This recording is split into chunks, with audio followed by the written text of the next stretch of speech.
There have been many famous battles over the years. Waterloo, the Alamo, the Somme and Midway, to name just a few that you're no doubt familiar with. Another thing you're likely familiar with is the prison island of Alcatraz. But what you might not have heard of is something that combines those two things, the Battle of Alcatraz. It all began on the 2nd of May 1946. On that day, a Kentucky man named Bernard Paul Coy, who was serving a 26-year sentence for bank robbery, put into action his escape plan. Aided by one of his accomplices, Joseph Kretzer, Coy climbed to the top of a caged area of the prison called the West End Gun Gallery. Using a tool he'd fashioned from toilet parts, he spread the bars to a width of about 10 inches and then squeezed himself into the cage.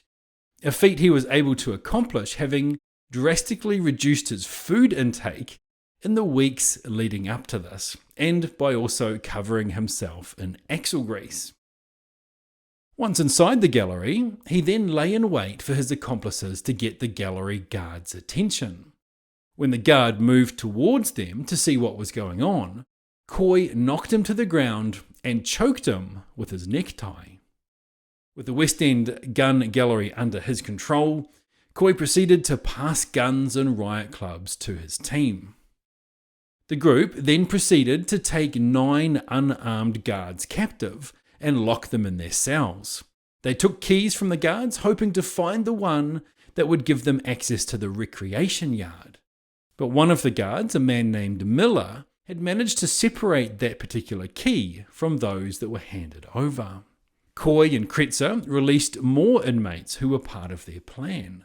These extra men were Clarence Carnes, Sam Shockley, and Miran Thompson, who were all serving sentences for violent crimes.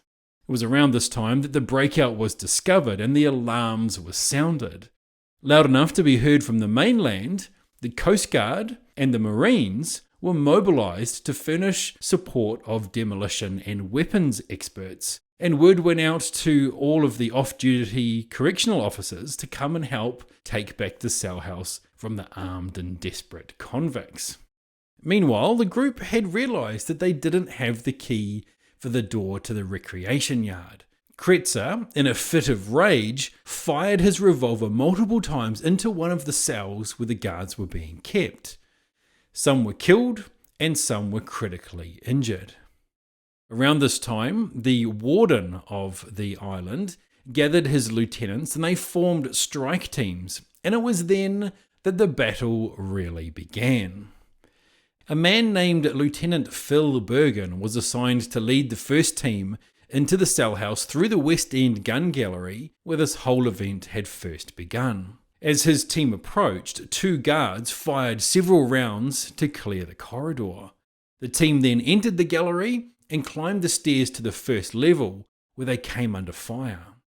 While one of the inmates fired rifle rounds at the assault team, Bergen worked to rescue the officer who had been originally ambushed by Coy. While Bergen gave medical assistance to the downed officer, 4 members of the assault team were hit, one of them fatally. Later that night, the associate warden took a group of 14 officers and burst into the cell house, hoping to rescue their colleagues.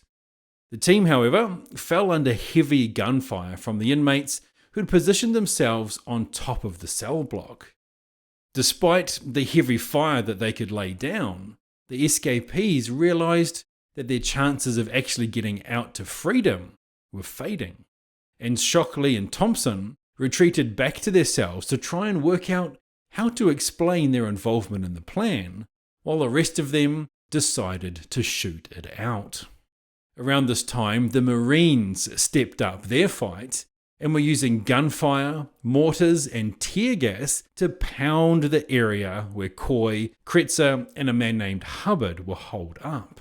The Marines even drilled holes in the ceilings so they could lower hand grenades attached to wires and then detonate them. In the end, after nearly 48 hours of fighting, Robert Stroud, the infamous Birdman of Alcatraz, was the one who managed to calm things down by convincing Bergen to stop firing down into the cell blocks in case any uninvolved fellow detainees got killed. Those other inmates had been sheltering under water-soaked mattresses while the battle raged all around them. In the aftermath, it was found that Coy, who was found wearing a guard's uniform, Kretzer, and Hubbard had been killed from bullet wounds and shrapnel. 2 prison officers had been killed, and 14 guards and 1 inmate were left injured. Thompson and Shockley were recaptured and later executed together in the gas chamber of San Quentin prison for their role in the death of one of the guards, and Carnes got an extra 99 years added to his sentence.